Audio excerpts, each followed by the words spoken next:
Ng'ennaku z'omwezi 26 omwezi ogwedde, amyuka Ssaabaminisita General Moses Sali yategeeza nga gavumenti bwe yali eteekateeka okugunjawo zi munisipalite endala mu bitundu by'eggwanga ebitali bimu. Ebimu ku bitundu bino mwe muli disitulikiti y'e Mubende ng'ekibuga ekikulu kye kyali kigenda okusomusibwa kituuke ku ddaala lya munisipaali. Wabula olunaku lw'eggulo, Pulezidenti Museveni yawakanyiza ekiteeso kino ky'agamba nti singa kiteekebwa mu nkola kyandireetawo embeera gy'agamba nti si nnungi mu mpeereza ya gavumenti eri omuntu wa bulijjo. The municipality must be the way it was. And we have put a figure. If the municipality is not 80,000 and 100,000, no, we're not going to accept those because it was going to cause a big problem in the whole country. Everybody was doing that. Museveni okwogera bino yabadde ali ku mukolo gw'okusibula abavubuka b'ekibiina kya NRM ababadde bamaze okubangula mu kukuuma emirembe.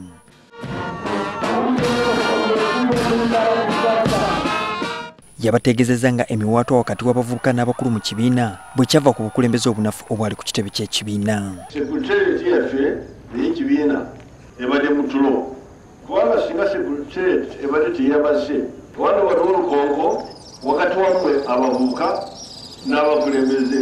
Akubirizza abavubuka bano obutamalira biseera byabwe nnyo ku bya bufuzi, ekintu ky'agamba nti kyaniviirako abavubuka okweyitira olunabe lw'obwavu.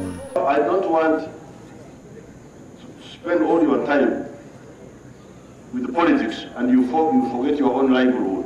I will be more comfortable if you are engaged in your own production as an individual and then you talk to your colleagues in the villages.